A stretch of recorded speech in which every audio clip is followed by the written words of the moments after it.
1999년 겨울, 서울 외곽의 오래된 아파트 단지에 갑작스러운 화재가 발생했다. 매서운 바람이 불던 그날 밤, 주민들은 비명과 함께 복도 가득 번지는 연기에 놀라 잠에서 깼다.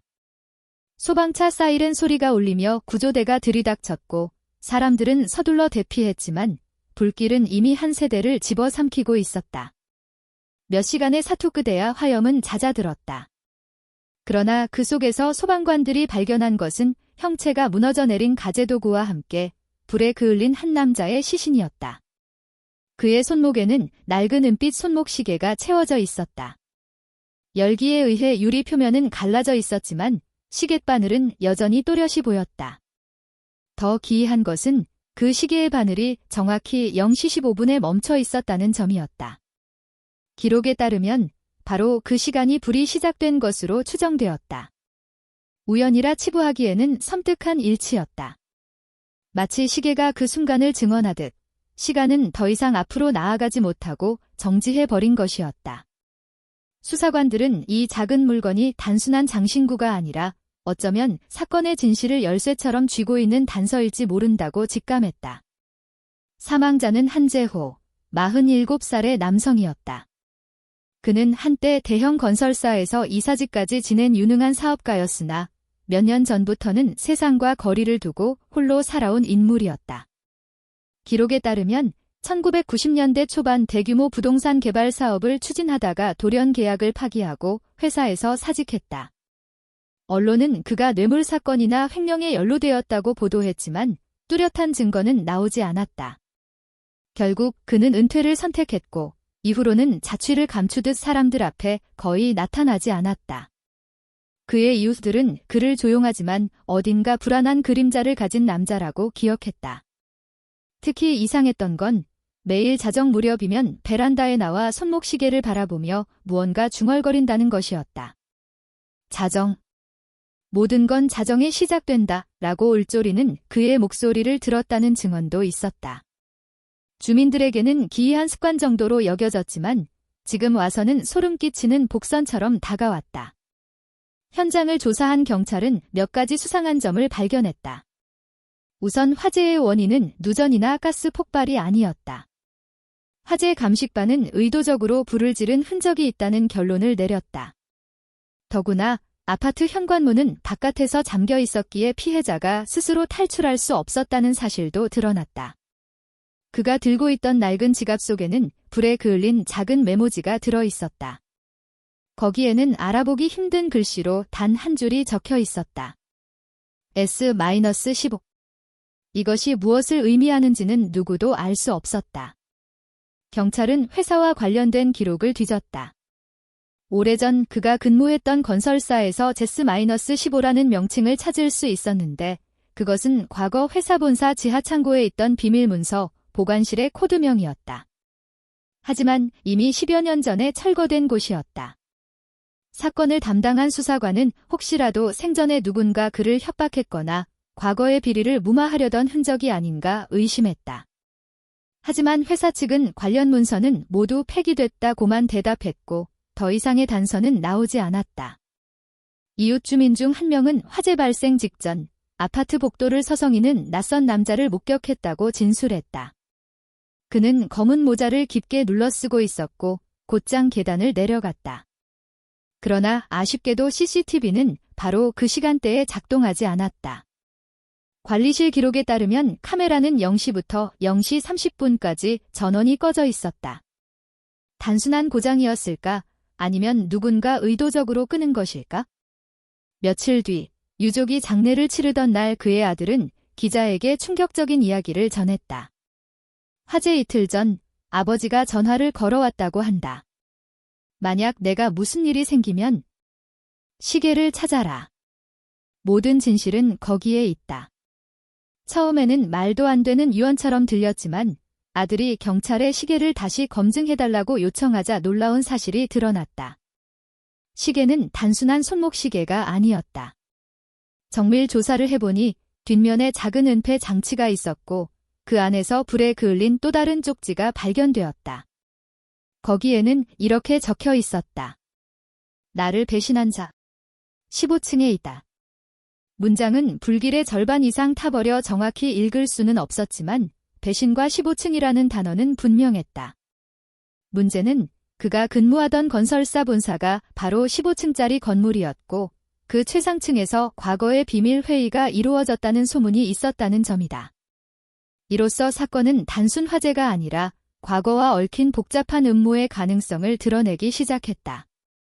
그러나 결정적인 증거는 끝내 발견되지 않았다. 경찰은 용의자를 특정하지 못했고 사건은 미제로 남게 되었다. 지금도 서울경찰청의 미제 사건 기록 보관실에는 유리 케이스 안에 멈춘 시계가 보관되어 있다. 0시 15분을 가리킨 채 바늘은 더 이상 움직이지 않는다. 20년이 넘는 세월이 흘렀지만 사람들은 여전히 묻는다. 그날 자정의 아파트 안에서 무슨 일이 있었던 걸까?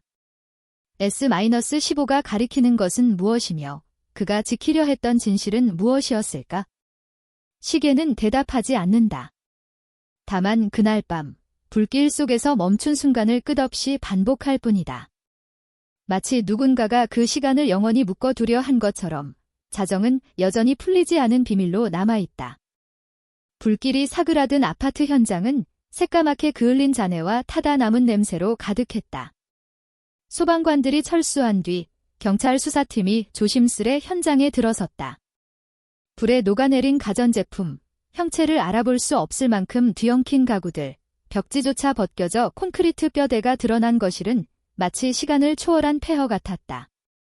그러나 그 안에서 수사관들의 시선을 사로잡은 것은 화염이 남긴 잔해가 아니라 그 잔해 속에서 드러난 부조화의 흔적이었다.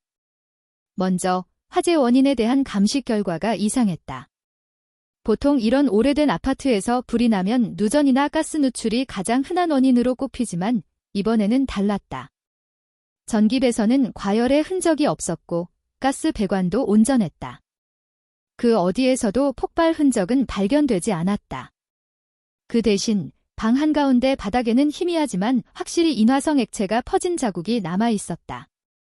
기름 냄새는 화염의 매캐한 냄새 속에서도 은은히 감지되었다. 수사관들은 즉시 그 자국에서 샘플을 채취해 분석에 들어갔다. 자연 발화가 아니라 누군가 의도적으로 불을 붙인 흔적일 가능성이 큽니다. 현장 감식반장이 조용히 중얼거렸다. 그뿐만이 아니었다. 아파트 현관문은 특수 키로 잠겨 있었는데 그 방향이 문제였다. 보통 사람이 안에서 탈출하려면 안쪽에서 잠금을 풀 수 있어야 한다. 그러나 이 문은 밖에서 잠긴 상태였다. 열쇠 구멍 주변에는 억지로 열려 한 흔적이 전혀 없었다. 이는 곧 누군가가 바깥에서 문을 잠근 뒤 자리를 떴음을 의미했다.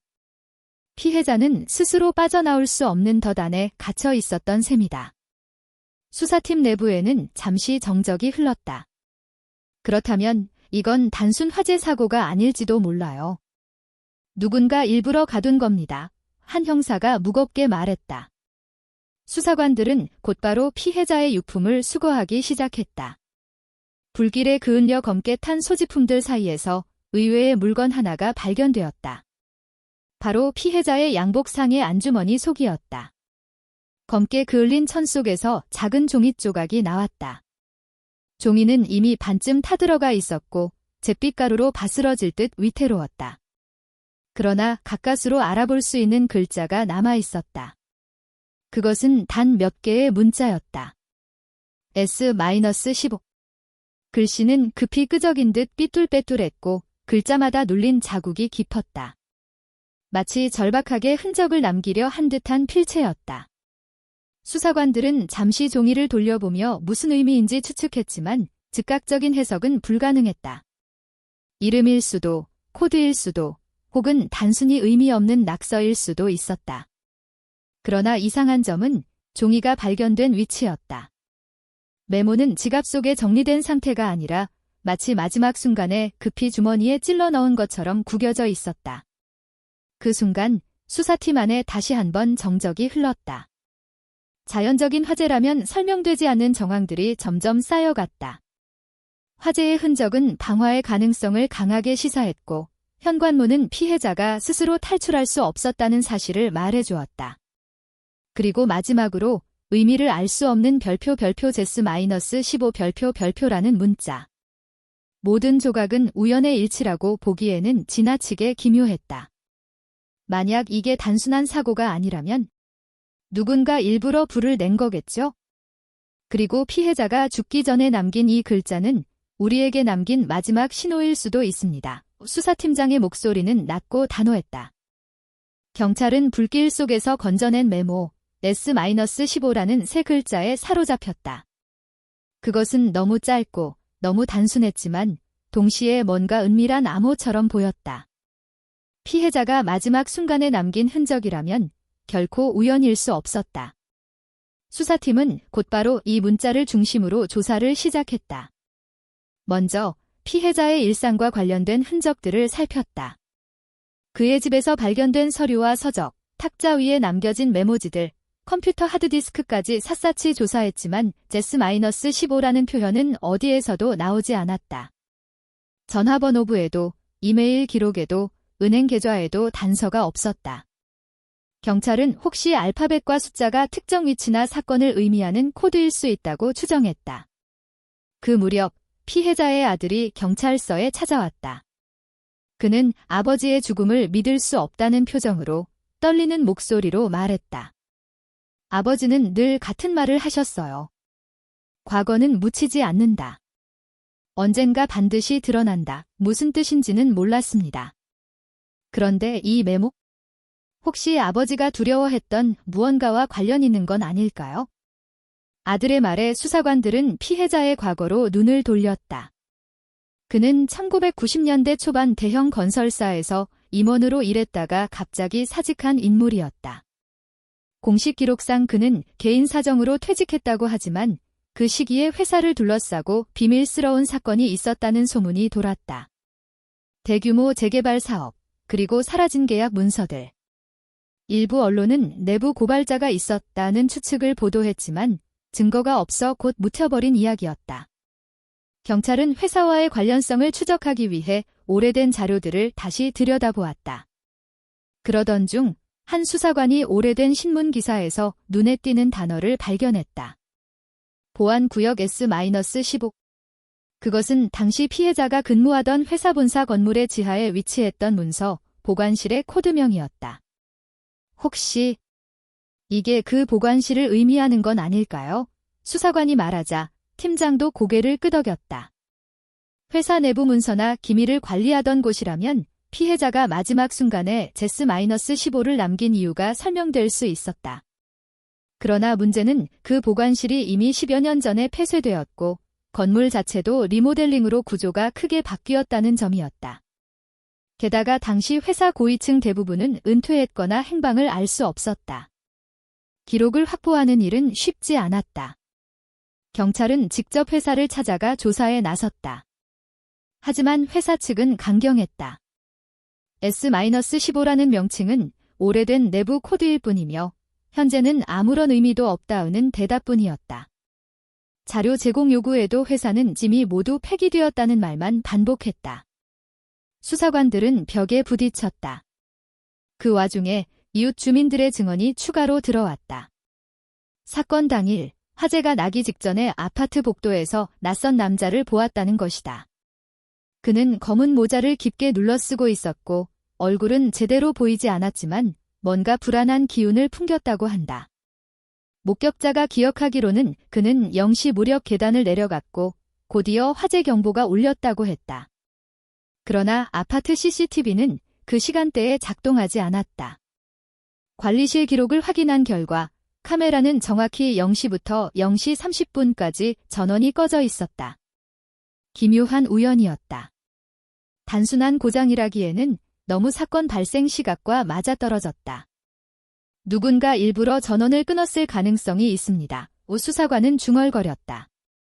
점점 더 많은 정황이 쌓여갔다. 피해자의 집에서 발견된 기름 흔적, 바깥에서 잠긴 현관문, 그리고 알 수 없는 메모. 이 모든 것이 누군가의 의도를 가리키고 있었다. 이제 수사팀 안에는 더 이상 의심의 여지가 없었다. 이것은 단순한 사고가 아니었다. 누군가 치밀하게 계획한 방화, 그리고 살인이었다. 하지만 남은 문제는 누가, 왜였다. 그리고 그 답을 풀 열쇠는 여전히 별표 제스-15 별표라는 수수께끼 같은 기호 속에 숨어있는 듯 보였다. S-15. 짧은 문자 2개와 숫자 하나는 점점 사건 전체를 뒤덮는 그림자처럼 번져갔다. 경찰은 메모가 가리키는 방향을 좇으며 피해자의 과거를 파헤치기 시작했다. 하지만 시간이 흐를수록 단서가 드러낼수록 사건은 더 복잡해졌다. 수사팀은 오래된 건설사 내부 인사들을 하나하나 추적했다. 피해자가 몸담았던 부서의 동료, 상사, 그리고 함께 일했던 협력업체 사람들까지. 그러나 그들 대부분은 말을 아꼈다. 어떤 이는 그런 방은 없었다며 손사래를 쳤고 또 다른 이는 아마 보관실 정도였을 것이라며 얼버무렸다. 하지만 그들의 눈빛은 뭔가를 감추고 있다는 듯 흔들렸다. 수사관들은 느꼈다. S-15는 단순한 코드가 아니라 그들조차 입 밖에 내기 두려운 무언가를 상징한다는 것을. 그리고 이상한 점은 또 있었다. 피해자의 과거를 조사하던 중 경찰은 1992년에 벌어진 의문의 사고 기록을 발견했다. 당시 건설사에서 일하던 직원 한 명이 본사 건물 15층에서 추락사했다는 것이다.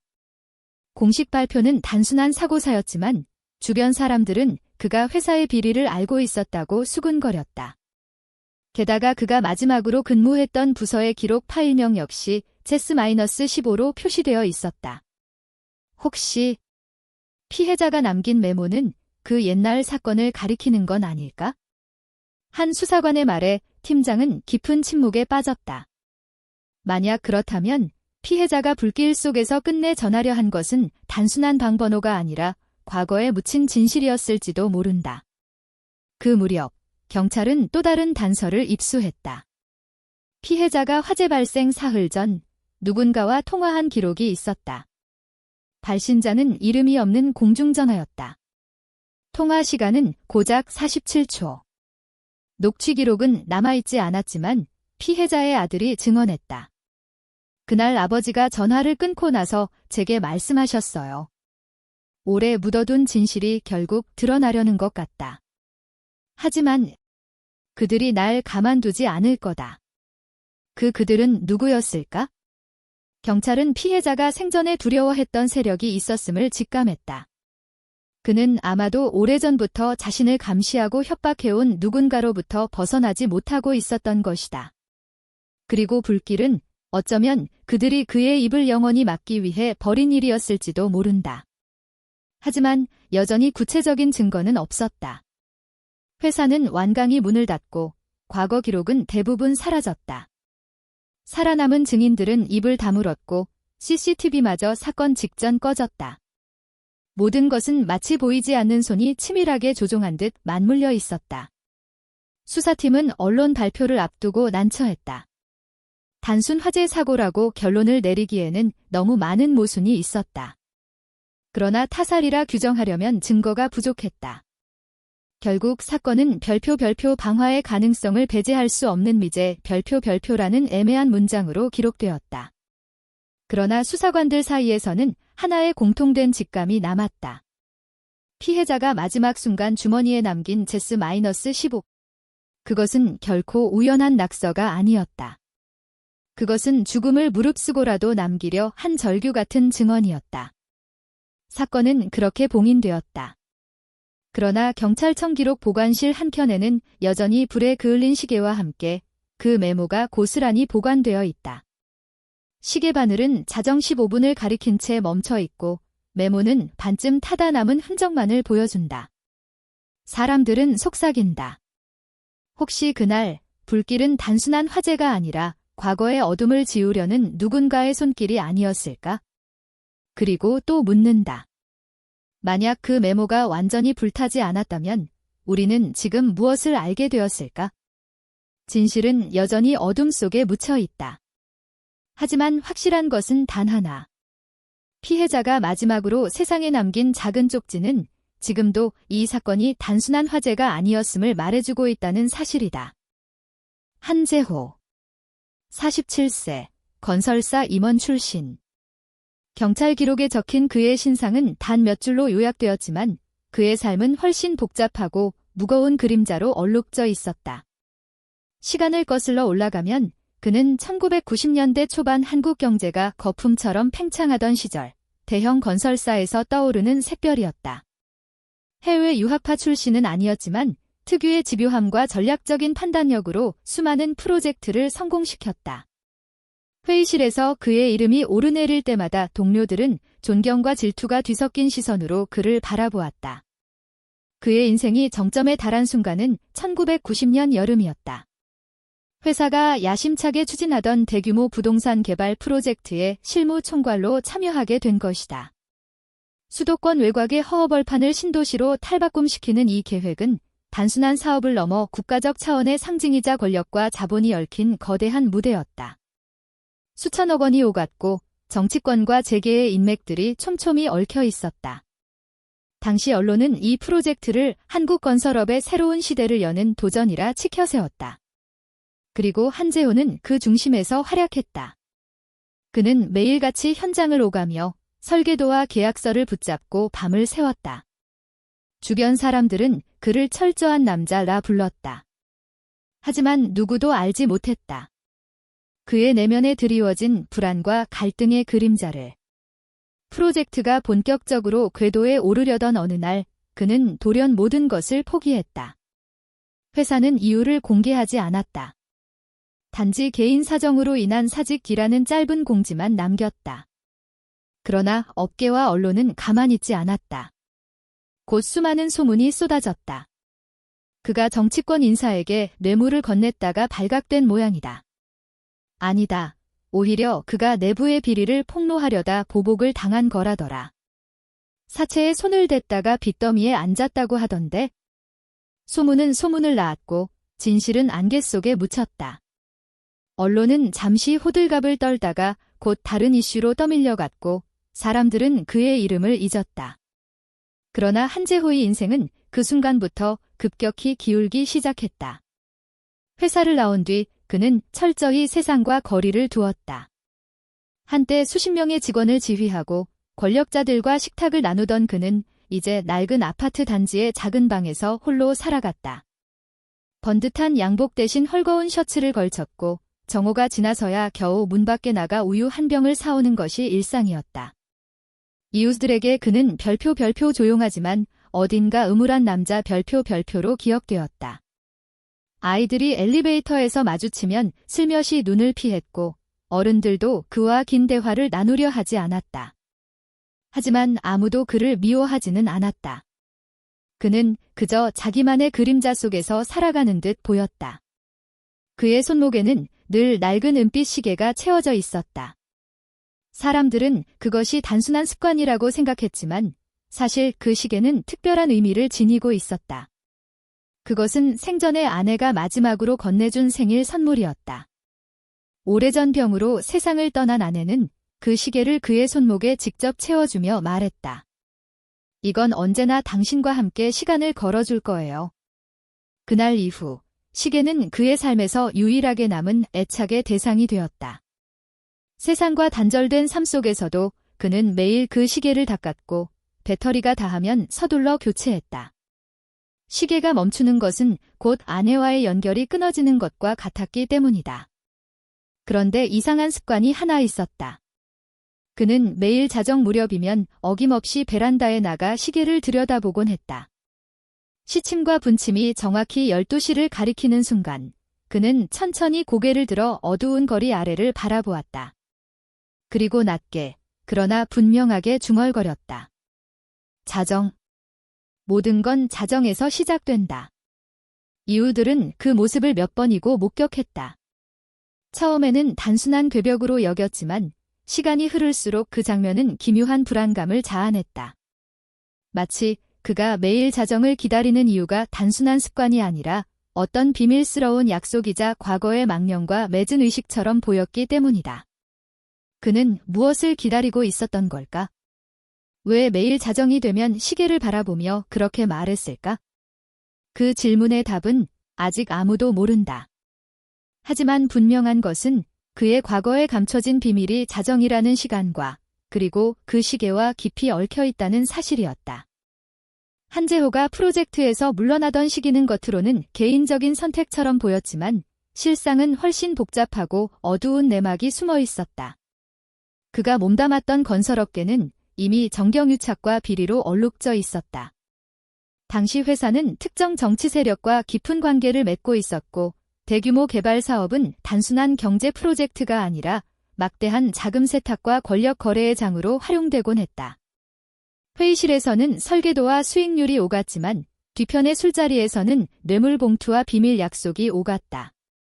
처음부터 한재호는 이런 구조가 불편했다. 그는 계산에 강하고 현실적인 사람이었지만 법과 원칙을 벗어나는 일을 쉽게 받아들이지 못했다.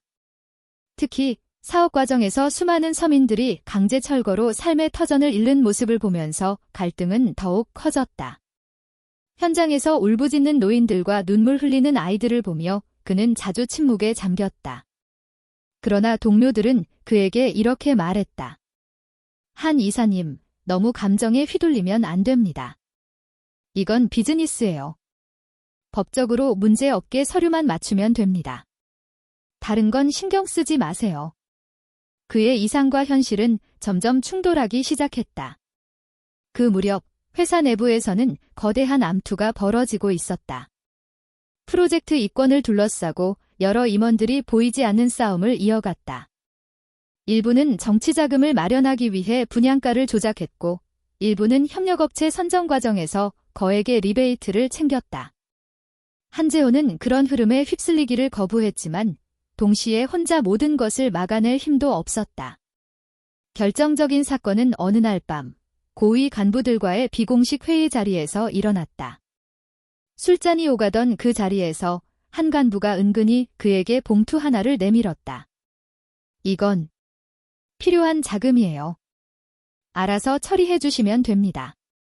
한 이사님도 이런 일 이제 익숙해지셔야죠.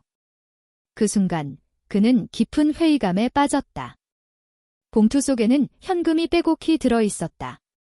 단지 계약 하나를 매끄럽게 성사시키는 대가였다. 그는 잠시 침묵하다가 조용히 봉투를 테이블 위에 밀어놓았다. 저는 이런 방식엔 동의할 수 없습니다. 순간 회의장은 싸늘해졌다. 간부들의 표정은 굳었고 술잔의 웃음소리는 뚝 끊겼다. 그때부터였다. 그가 점점 별표 눈엣가시 별표가 되기 시작한 것은 며칠 뒤 회사 안팎에서 그를 겨냥한 음해성 루머가 흘러나오기 시작했다. 사채를 썼다더라. 여자 문제로 구설수에 올랐다더라. 심지어 경쟁사의 정보를 흘렸다더라. 이는 말까지 돌았다. 사실이 아닌 이야기였지만 회사라는 좁은 세계에서는 진실보다 소문이 더 큰 힘을 발휘했다. 그는 점점 고립되었다. 회의 자리에서 그의 의견은 묵살되었고 현장에서는 그를 따르던 직원들마저 멀어졌다. 전화는 점점 줄었고 동료들의 시선은 차갑게 식어갔다. 결국 그는 사직서를 제출했다. 언론에는 단순히 개인 사정지라 발표되었지만 실제로는 내부의 압력과 따돌림이 그를 회사 밖으로 몰아낸 것이었다. 그날 그는 누구보다 씁쓸한 얼굴로 회사를 떠났다. 그러나 문제는 거기서 끝나지 않았다. 회사를 떠난 직후 그는 알 수 없는 협박성 메시지들을 받기 시작했다. 괜히 입을 열지 마라. 내가 본 것, 들은 것 다 묻어두는 게 좋을 거다. 익명의 전화와 서류 봉투가 그의 집 앞에 놓이곤 했다. 안에는 불법 거래 내역서 복사본, 음성 녹취록 조각 같은 것들이 들어 있었다. 누군가 그가 알고 있는 비밀을 끝까지 감시하며 동시에 겁을 주고 있었다. 그때부터 한재호는 사회와 완전히 거리를 두었다. 사람을 만나는 일도, 새로운 일을 시작하는 일도 모두 포기했다. 낮에는 방 안에서 서류와 책만 뒤적였고 밤이 되면 베란다에 나가 하늘을 올려다보며 담배를 피웠다.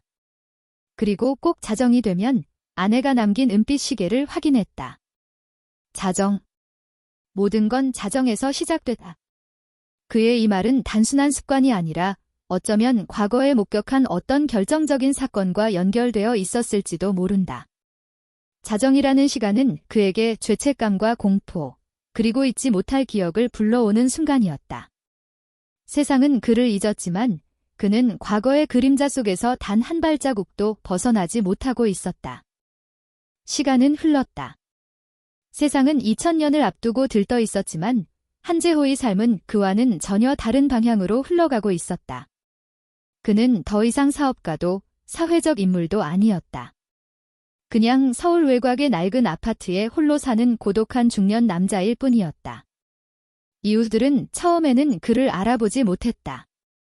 깔끔한 양복 차림으로 언론에 등장하던 인물이 헐렁한 트레이닝복에 슬리퍼를 질질 끌며 계단을 오르내리는 모습으로 변했기 때문이다. 아파트 경비원조차도 몇 달이 지나서야 그가 예전 건설사 임원이었다는 사실을 알게 되었다. 그의 집은 늘 어두컴컴했다. 낮에도 커튼을 치고 불을 켜지 않았다. 드물게 마주친 이웃이 안부를 물으면 그는 어색한 미소만 짓고 서둘러 집 안으로 사라졌다.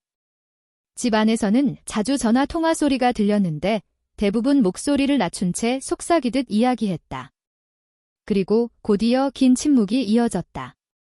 이웃들은 그의 삶이 점점 기이해지고 있다고 느꼈다.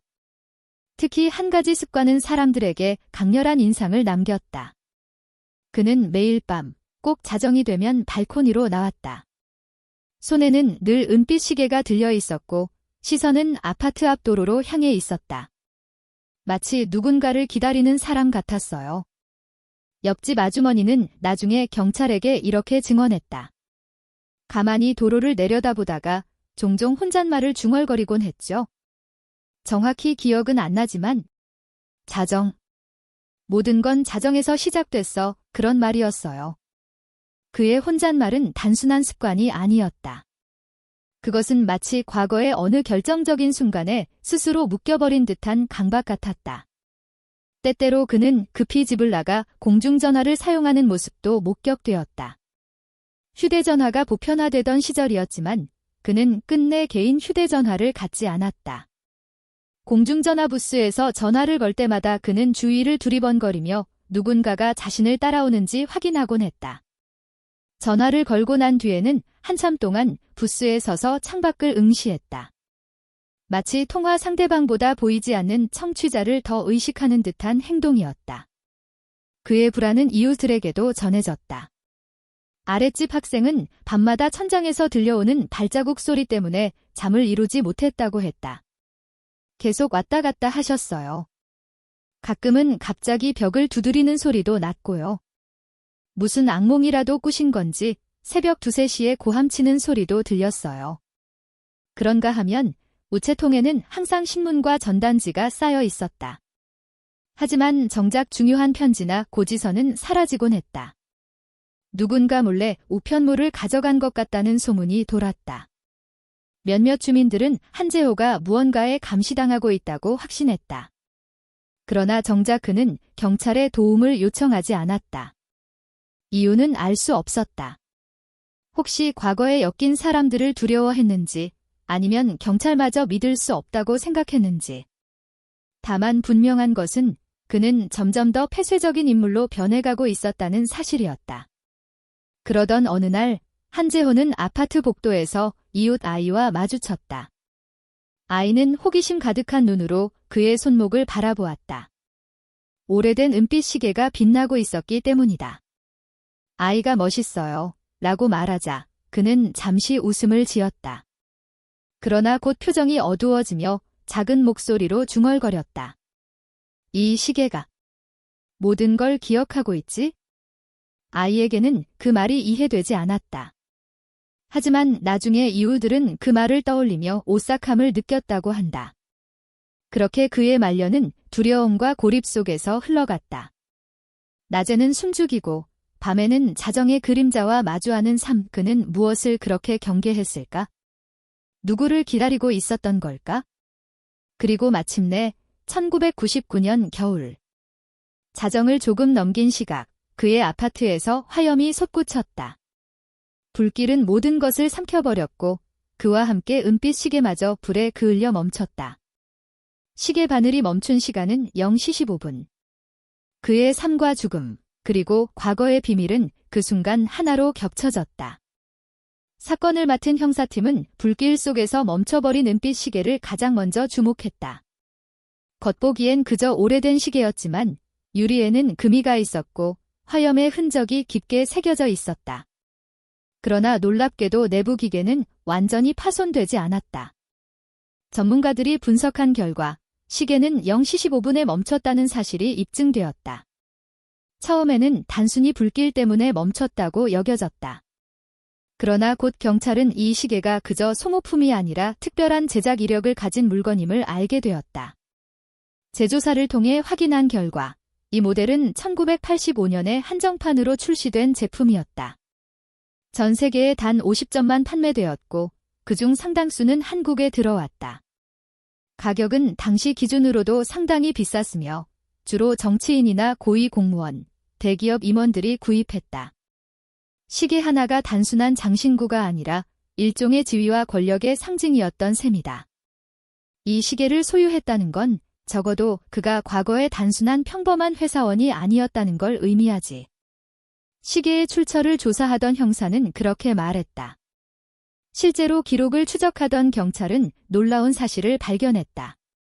당시 50개의 한정판 중 5개가 국회의원들에게, 7개는 건설사 및 금융계 임원들에게, 그리고 나머지는 군 장성이나 외교관 등 권력과 직접적으로 연결된 이들에게 흘러들어간 것이었다. 그 명단은 곧 당시 한국 사회의 권력 구조와 겹쳐졌다. 그 속에 바로 한재호의 이름이 있었다. 그는 1980년대 후반 건설업계에서 가장 유망한 인물 중 한 명으로 꼽혔다. 언론에 그의 사진이 실리기도 했고 여러 기업들과 굵직한 계약을 따내며 승승장구하던 시절이 있었다. 그가 이 시계를 아내에게서 생일 선물로 받았다는 이야기는 사실이지만 애초에 이 시계가 그의 손목에 올려질 수 있었던 건 그가 그만큼 당시 권력의 네트워크 속에 깊숙이 들어가 있었다는 증거였다. 경찰은 이 사실에 주목했다. 만약 이 시계가 단순히 개인적인 소지품이 아니라 어떤 권력 집단의 상징물이었다면? 그렇다면 누군가 이 시계와 함께 그의 존재 자체를 지우려 했던 건 아닐까? 수사는 점점 단순 화재 사건의 범주를 벗어나기 시작했다. 그러나 문제는 여기서 끝나지 않았다. 경찰이 확보한 시계 구매자 명단 중 상당수가 이미 은퇴했거나 세상을 떠난 상태였다. 일부는 해외로 이주했고 일부는 기록상으로만 존재했다. 게다가 당시 판매 기록 자체가 불완전해 정확히 누가 어떤 경로로 구입했는지 확인하는데 어려움이 많았다. 하지만 한 가지는 분명했다. 이 시계는 단순한 액세서리가 아니었다. 그리고 그것은 S-15라는 수수께끼와 맞물려 더 큰 비밀을 암시하고 있었다. 형사팀은 머릿속에서 그림을 그렸다. 만약 피해자가 이 시계를 마지막 순간까지 지니고 있었다면 그것은 단순한 추억이 아니라 무언가를 상징적으로 붙잡고 있었기 때문일 것이다. 그리고 시계가 멈춘 0시 15분. 그 시간은 우연이 아니라 어쩌면 그가 남긴 숨은 암호일지도 모른다는 의심이 퍼져나갔다. 시계를 추적하던 형사팀은 곧 피해자의 주머니에서 발견된 쪽지로 관심을 돌렸다. 별표 제스-15 별표라는 짧은 문자와 숫자. 처음에는 단순한 무의미한 낙서로 여겨졌으나 피해자의 과거를 파헤치던 과정에서 뜻밖의 의미가 드러났다. 그의 옛 직장인 건설사 기록을 다시 뒤져본 결과 내부 문서 속에 제스-15라는 암호 같은 표기가 종종 등장하는 것이 확인되었다. 보통은 일반 직원들이 접근할 수 없는 내부 보관소를 지칭할 때 쓰인 코드였다. 정확히는 본사 건물 지하에 존재했던 비밀 자료실을 뜻한다고 했다. 문제는 이 S-15라는 공간이 공식 문서 어디에도 존재하지 않았다는 점이다. 회사 도면에도 관리부 기록에도 해당 층은 단순히 창고나 기계실로만 표기되어 있었다. 그러나 구 건물에서 일했던 한 전직 직원은 조심스럽게 입을 열었다. 분명 있었습니다. S-15라 불리는 방이요.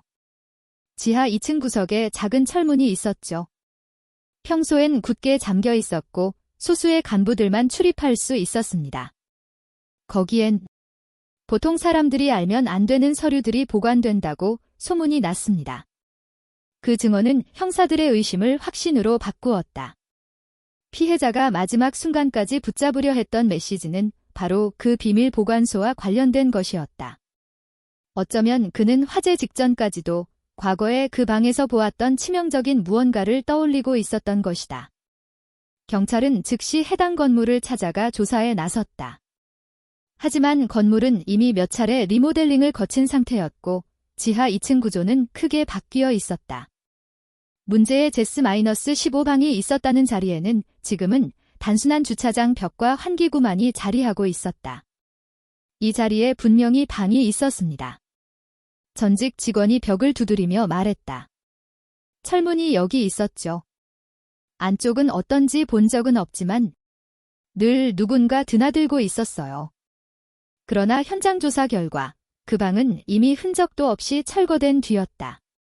도면 변경 기록을 확인해도 데스-15라는 표시는 전혀 남아있지 않았다. 마치 누군가 의도적으로 존재 자체를 지워버린 것처럼 말이다. 형사들은 의문을 거듭했다.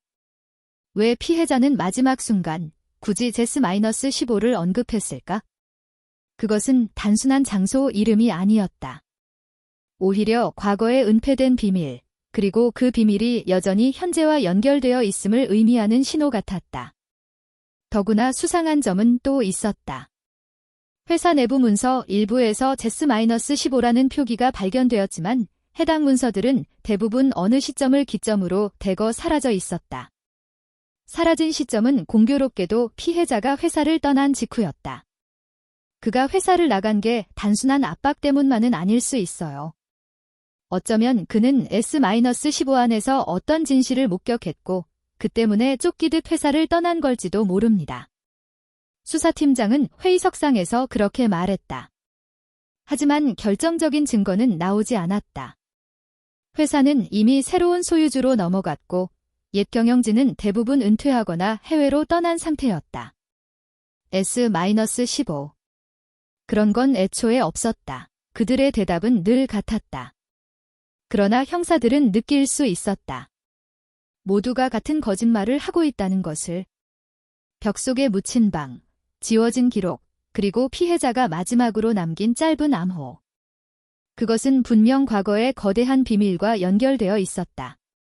하지만 지금으로서는 형사들은 그 문 앞에 다가섰다가 다시 밀려난 셈이었다. 그리고 바로 그 순간 사건은 또 다른 전환점을 맞이하게 된다. 이번에는 피해자의 이웃이 제공한 목격자 증언이 등장했기 때문이다. 수사가 교착 상태에 빠져 있을 때 형사들은 새로운 단서를 얻게 되었다. 피해자의 아파트에 살던 한 이웃 주민이 경찰서를 찾아와 증언을 자청한 것이다. 화재가 나기 직전 아파트 복도를 지나가던 낯선 사람을 봤습니다. 그의 증언에 따르면 그 사람은 키가 크고 어깨가 넓은 남성이었다. 얼굴은 모자와 마스크로 가려져 있었지만 뭔가 불길한 기운을 풍겼다. 그는 재빠르게 계단을 내려가더니 곧장 아파트 현관을 빠져나갔다. 그리고 불과 10분 뒤 건물 위층에서 연기가 솟구쳤다. 형사들은 즉시 아파트 CCTV를 확인했다. 하지만 기묘하게도 그날 밤 0시부터 0시 30분 사이의 영상이 통째로 비어 있었다. 관리실 기록을 확인해 보니 카메라 전원이 갑자기 꺼졌다가 다시 켜진 것으로 나왔다. 원인을 묻자 관리인은 어깨를 으쓱이며 말했다. 글쎄요. 전력 이상이었을 수도 있고 예전에도 간혹 장비가 멈춘 적이 있었거든요. 그러나 형사들은 믿을 수 없었다. 전력 이상이라면 건물 전체에 정전이 있었어야 했다. 하지만 그 시간대 다른 전기 설비는 모두 정상 작동 중이었다. 오직 CCTV만이 그것도 사건이 발생한 정확한 시간대에만 꺼졌던 것이다. 누군가 의도적으로 끈 거야. 형사 한 명이 낮게 중얼거렸다. 더 기이한 점은 CCTV가 다시 작동을 시작한 시간이 0시 31분이었다는 것이다. 불길이 본격적으로 치솟기 바로 직전, 이미 그 낯선 남자는 건물 밖으로 사라진 뒤였다. 이웃 주민의 증언과 CCTV 기록은 사건이 단순 화재가 아님을 강하게 시사하고 있었다. 그러나 문제는 여전히 동일했다. 명확한 물증이 없다는 것, 얼굴이 가려진 탓에 인상착의도 모호했고 카메라 영상은 공백 상태였다. 증언만으로는 법적 증거로 사용하기 어려웠다. 그럼에도 불구하고 형사들은 점점 확신을 굳혀갔다. 피해자가 남긴 제스-15 메모. 한정판 시계의 상징성. 지워진 기록과 철거된 비밀방. 그리고 화재 직전 나타난 정체불명의 인물. 모든 퍼즐 조각은 하나의 거대한 그림을 향해 모여들고 있었다. 그것은 바로 별표 누군가가 치밀하게 설계한 살인 별표이라는 결론이었다. 하지만 그 누군가는 누구일까? 그리고 왜 10년도 넘게 묻혀있던 비밀을 지금 이 시점에서 지우려 한 것일까? 형사들은 내부 회의에서 의견을 나눴다. 이건 단순히 피해자 개인을 없애려는 게 아닙니다. 그는 마지막까지 뭔가를 전하려 했어요. S-15라는 암호는 아마도 그 방 안에 보관됐던 기록과 관련이 있을 겁니다. 그렇다면 그 기록은 아직 어딘가에 남아있다는 뜻 아닐까요? 누군가 그걸 끝까지 지키고 있다는 얘기입니다. 회의실은 침묵에 잠겼다. 만약 그렇다면 이번 사건은 단순히 과거의 그림자가 아니라 현재까지 이어지는 권력의 연장선이라는 의미였다. 결국 경찰은 공식 발표에서 두발적 화재의 가능성과 방화의 가능성을 모두 배제할 수 없다는 모호한 결론을 내렸다. 그러나 수사팀 내부 문서에는 별도의 문장이 기록되었다. 본 사건은 과거 제스-15 사건과 밀접한 연관이 있으며 단순한 화재로 종결하기에는 의문점이 지나치게 많음. 추후 관련 자료 및 인물에 대한 추가 조사가 필요함. 그 문서의 마지막 장에는 불에 그을린 채 멈춰 선 은빛 시계 사진이 붙어 있었다. 시계 바늘은 여전히 0시 15분을 가리키고 있었다. 형사들은 알고 있었다. 이 시간은 단순한 우연이 아니었다. 어쩌면 그것은 피해자가 마지막 순간 남긴 진실의 좌표였는지도 모른다. 그리고 그 좌표가 가리키는 방향은 아직 어둠 속에 감춰져 있었다. 한재호의 장례식은 소박했지만 무거운 공기 속에서 치러졌다. 이웃 몇 명과 멀리서 소식을 듣고 찾아온 옛 동료 몇 사람, 그리고 무엇보다 그의 외아들 한지훈이 눈물로 아버지를 배웅했다. 지훈은 20세대 대학생으로 갑작스러운 비극 앞에서 아직 상황을 받아들이지 못한 듯 멍한 눈빛으로 영정을 바라보고 있었다. 장례가 끝난 뒤 경찰은 피해자의 가족과 다시 한번 대화를 나누었다. 바로 그 자리에서 지훈은 누구도 몰랐던 아버지의 마지막 전화를 떠올렸다. 사실 며칠 전 아버지가 저한테 전화를 주셨어요. 형사들이 고개를 들었다. 무슨 말씀을 하셨습니까? 지훈은 잠시 말을 고르듯 손가락을 꼼지락거리다가 낮은 목소리로 대답했다. 아버지가 이렇게 말씀하셨어요. 만약 나에게 무슨 일이 생기면 시계를 찾아라. 그 시계 안에 내 인생의 진실이 담겨 있다. 그 순간 방 안의 공기가 한층 무겁게 가라앉았다. 형사들은 이미 화재 현장에서 발견된 그 낡은 은빛 시계를 알고 있었다. 그러나 그저 불에 그을린 하나의 물건이라고만 여겼다. 그것이 피해자가 생전에 직접 강조한 별표 진실의 열쇠 별표라면 이야기는 전혀 달라졌다. 지훈은 손에 작은 천 보자기를 들고 있었다. 이게 아버지의 시계입니다. 장례식 후에 제가 직접 가져왔습니다. 혹시 정말 뭔가 있는지 확인해 주실 수 있나요? 형사들은 시계를 전문 감정기관으로 보내기로 했다. 며칠 뒤 시계 장인 출신의 감정사가 현미경과 정밀 도구를 사용해 시계를 분해하기 시작했다. 특이하군요. 이건 단순한 생활용 시계가 아닙니다. 감정사는 조심스럽게 뒷면을 열어 나사를 풀었다. 한참을 살펴보던 그는 놀란 듯 탄성을 내질렀다. 여기 아주 작은 이중벽이 있습니다. 눈으로는 거의 구분이 안 되지만 안쪽에 또 다른 공간이 숨겨져 있군요. 형사들과 지훈이 숨을 죽였다. 감정사가 핀셋을 사용해 조심스레 작은 판을 들어 올리자 머리카락보다 얇은 금속 틈새 속에서 까맣게 그을린 종이 조각 하나가 떨어져 나왔다. 이건 뭐죠? 형사가 조심스레 물었다. 감정사는 종이 조각을 확대경에 올려놓고 불빛에 비춰보았다. 그 종이는 불길에 일부 탔지만 여전히 글자 몇 개가 선명히 남아있었다. 거기에는 이렇게 적혀 있었다. 나를 배신한 자는 15층에 있다. 짧고 불완전한 문장이었지만 지훈의 눈이 크게 흔들렸다. 15층. 그건 아버지가 예전에 다니시던 회사 건물의 본사층이에요. 형사들도 즉시 고개를 끄덕였다. 조사 과정에서 이미 확인했던 사실이 떠올랐다. 피해자가 근무했던 건설사 본사, 그리고 비밀문서 보관실 S-15 역시 그 건물의 지하에 있었다. 그런데 이번에는 새로운 지시가 나온 것이다. 15층. 즉, 한재호가 마지막까지 남기려 했던 단서는 분명했다. 그의 죽음은 단순한 사고가 아니며 배신자가 존재한다는 것. 그리고 그 실체는 과거 자신이 몸담았던 회사의 15층 어딘가에 있다는 것이었다. 지훈은 손을 떨며 종이 조각을 바라보았다. 아버지가 도대체 어떤 삶을 살아오신 거죠? 왜 이런 걸 시계에 숨겨야 했던 거죠? 형사 중 한 명이 그의 어깨에 손을 얹으며 말했다. 당신 아버지는 아마도 진실을 밝히고 싶으셨던 것 같습니다.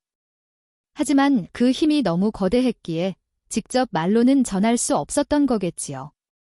그래서 마지막 순간까지 시계에라도 남기신 겁니다. 그날 이후 이 사건은 단순히 수사팀의 관심사에 그치지 않았다. 피해자의 가족, 특히 아들 지훈에게는 아버지의 삶 전체와 직결된 유산이 되어버린 것이다.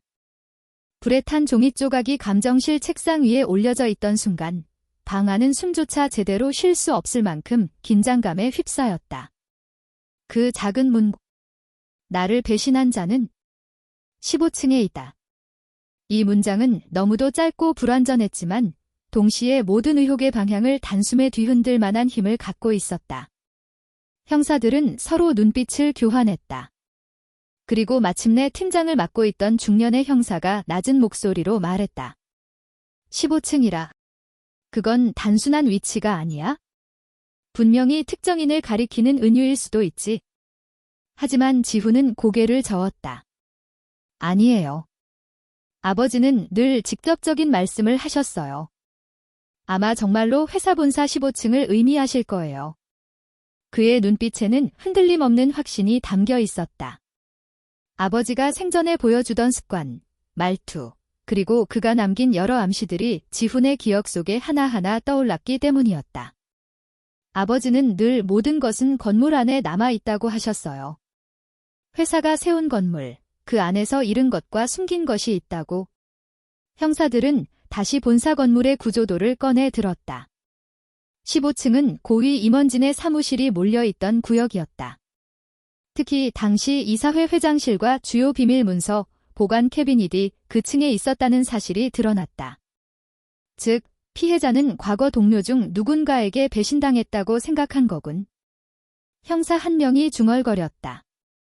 그리고 그 증거가 아직도 15층 어딘가에 남아있다고. 이때 지훈의 얼굴이 굳어졌다. 그는 갑자기 떠오른 듯 입술을 깨물며 말했다. 15층이라면 혹시 박도현 전무를 말하는 걸지도 몰라요. 형사들이 동시에 눈을 크게 떴다. 박도현, 과거 한재호와 함께 대형 개발 프로젝트를 이끌었던 핵심 인물이자 지금은 이미 은퇴해 해외에서 조용히 살고 있다는 이름이었다. 어째서 그렇게 생각하십니까? 형사가 물었다. 지훈은 떨리는 목소리로 설명했다. 아버지가 예전엔 박 전무를 굉장히 신뢰하셨거든요. 그런데 90년대 중반쯤부터 두 분 사이가 급격히 멀어졌어요. 집에 돌아오셔서 술에 취한 날에는 옆에 씨는 가장 가까운 사람에게서 온다고 늘 중얼거리셨습니다. 저는 어릴 때라 무슨 말인지 몰랐지만 이제야 알 것 같아요. 형사들의 눈빛이 묘하게 바뀌었다. 사건의 무게가 점점 더 커지고 있었기 때문이다. 만약 피해자가 죽기 직전까지 특정 인물을 배신자라 지목했다면 이 사건은 단순한 화재 사고가 아니라 수십 년 묵은 권력과 탐욕의 그림자가 얽힌 복합적인 음모일 수 있었다. 그러나 동시에 이 단서는 너무도 위험했다. 이미 지워진 CCTV, 불탄 서류, 사라진 비밀 창고. 이 모든 정황은 누군가가 치밀하게 증거를 없애고 있다는 것을 의미했다. 만약 배신자의 정체가 정말로 고위급 인사라면 그가 손을 쓸 수 있는 영향력은 경찰의 수사망을 훨씬 뛰어넘을 수도 있었다. 형사팀장은 지훈을 똑바로 바라보며 조심스레 물었다. 당신 아버지가 시계 속에 이런 문서를 숨겨둔 건 단순히 가족에게 남긴 유언이 아니라 언젠가 누군가가 진실을 찾아내길 바란 행동일 수도 있습니다. 하지만 동시에 이 길은 위험합니다. 혹시라도 감당할 수 있겠습니까? 지훈은 잠시 말없이 눈을 감았다가 결연한 표정으로 고개를 끄덕였다. 아버지가 끝내 밝히지 못한 진실이라면 아들이라도 찾아내야죠. 그렇지 않으면 아버지의 죽음은 그냥 불에 타 사라진 사고로만 남을 테니까요. 그의 목소리는 아직 젊지만 그 안에는 아버지의 무게를 이어받은 듯한 단단한 울림이 있었다. 그날 밤 지훈은 집으로 돌아가 아버지가 남긴 시계를 다시 꺼내 들었다. 유리 표면은 금이가 있었고 시침은 여전히 0시 15분을 가리키고 있었다. 그러나 이제 그 시계는 단순한 물건이 아니었다. 그것은 아버지의 피 맺힌 목소리, 그리고 어둠 속에 묻혀있던 비밀로 향하는 나침반이었다. 그는 속으로 중얼거렸다. 아버지, 제가 반드시 찾아낼게요. 그 배신자가 누구였는지, 그리고 왜 그렇게까지 숨겨야 했는지. 당신이 외로이 떠나야 했던 이유를. 시계 바늘은 여전히 멈춘 채였지만 지훈의 마음속에서는 새로운 시계가 째깍째깍 울리기 시작했다.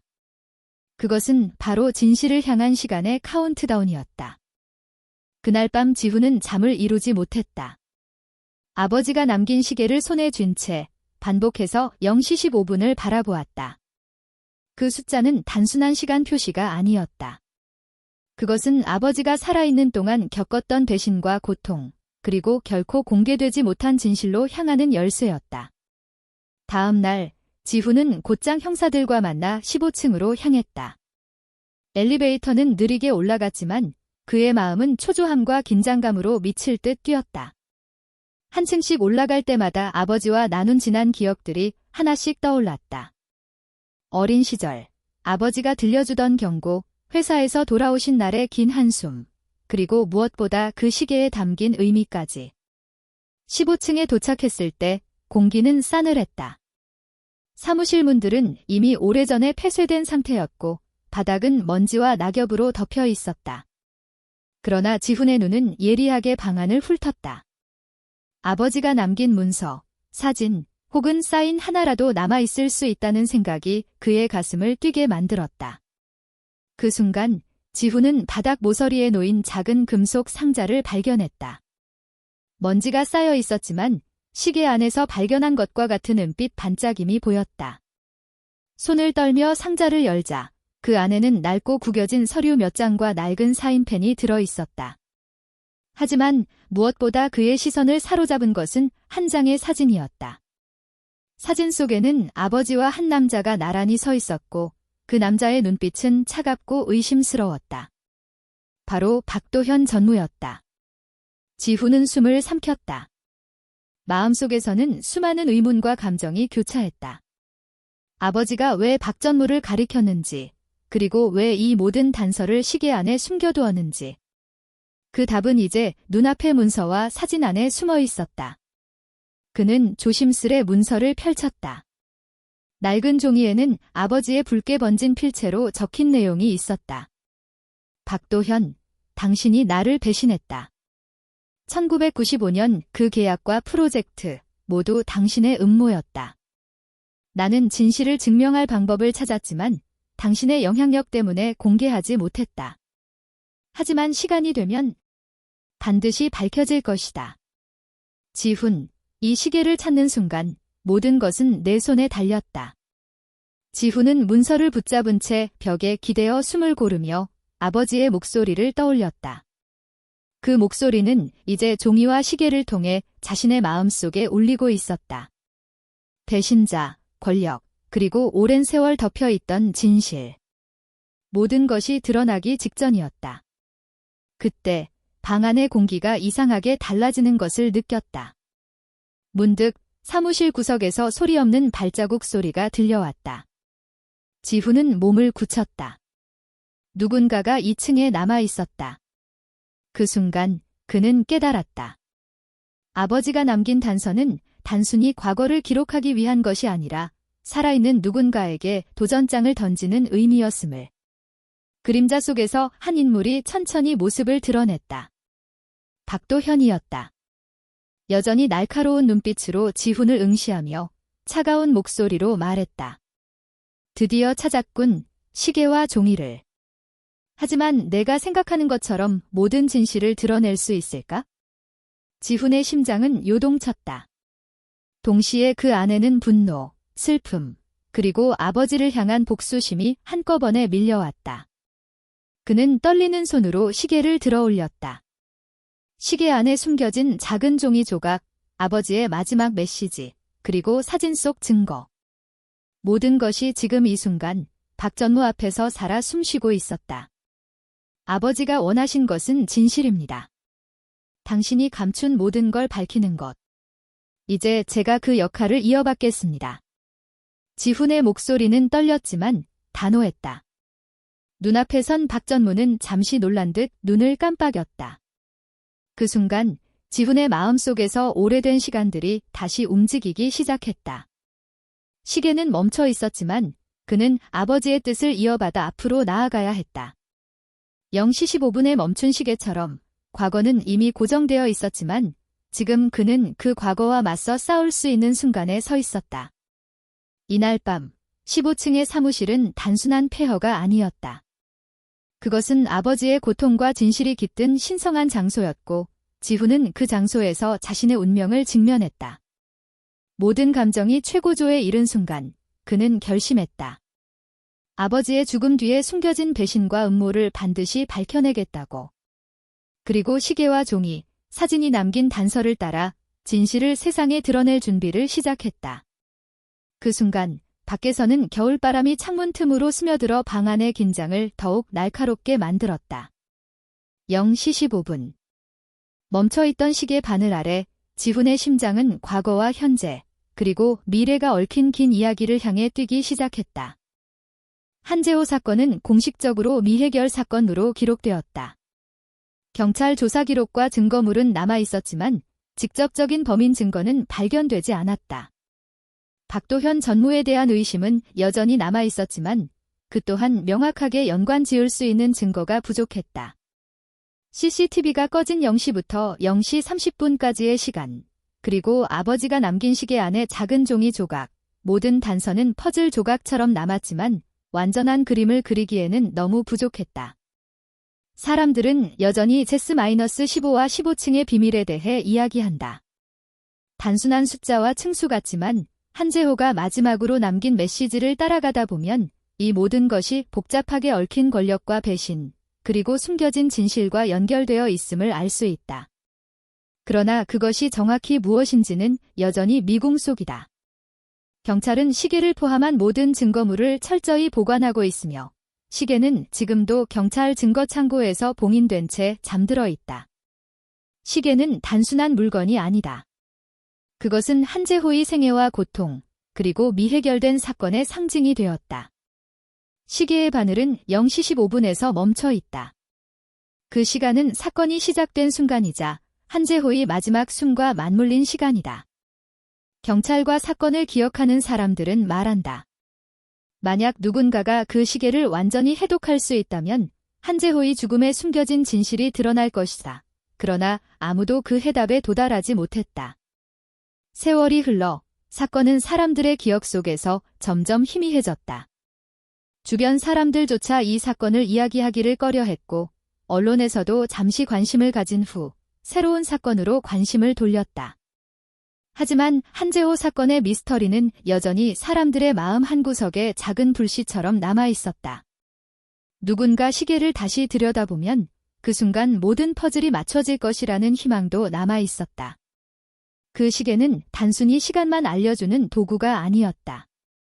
그것은 한재호가 마지막으로 남긴 메시지이자 세상에 던진 질문이었다. 왜 그는 15층을, 왜 S-15를, 왜 0시 15분을 선택했는가? 그 의미는 여전히 풀리지 않은 채 바람과 먼지 속에서 시간을 멈추고 있다. 오늘날까지도 그 시계는 아무런 소리도 내지 않은 채 차가운 경찰 증거창고 안에서 빛을 잃은 채 서 있다. 시계 바늘은 여전히 멈춰 있으며 그 순간을 바라보는 사람들에게 묘한 긴장감을 준다. 마치 누군가의 숨결을 느낄 수 있는 듯 사건의 미스터리가 아직 끝나지 않았음을 말하는 것만 같다. 한재호의 가족은 사건 이후에도 그의 죽음을 애도하며 진실을 밝히길 바라는 마음을 놓지 않았다. 아들의 손자까지 세월이 흐르면서 성장했지만 그들 마음속에는 여전히 한재호의 시계와 아버지가 남긴 비밀이 자리 잡고 있다. 언젠가 진실이 드러날 것이라는 희망은 그들의 삶을 조용히 지배했다. 그러나 현실은 늘 그렇듯 잔혹하다. 범인은 밝혀지지 않았고 사건은 법적, 사회적 결론 없이 묻혀버렸다. 시계는 여전히 0시 15분을 가리키며 과거와 현재를 연결하는 상징이자 미완의 퍼즐처럼 남아있다. 어느 겨울밤, 경찰 창고에 들른 사람들은 시계를 바라보며 중얼거린다. 이 시계가 멈춘 순간에 모든 것이 멈춰버린 것일까? 아니면 진실을 기다리는 것일까? 시계의 바늘은 움직이지 않는다. 그 침묵 속에서 사건의 무거운 그림자는 여전히 남아있고 사람들은 그 안에서 한재호의 삶과 죽음, 그리고 배신과 음모를 상상하며 끝내 풀리지 않은 수수께끼에 마음을 쏟는다. 오늘도 시계는 그 자리에서 0시 15분에 머물러 있다. 멈춘 바늘 아래에는 한재호의 진실과 그가 남긴 메시지, 그리고 세상의 무수한 의문들이 잠들어 있다. 그 시간은 지나간 과거이면서 동시에 현재를 이어주는 다리이며 앞으로도 아무도 풀 수 없는 신비로운 시간의 함정으로 남아있다. 바람이 창고 문틈으로 스며들고 먼지가 시계 위에 내려앉는다. 0시 15분. 멈춘 바늘 속에서 사람들은 한재호의 삶과 죽음을 떠올리며 영원히 풀리지 않을 미스터리와 마주한다.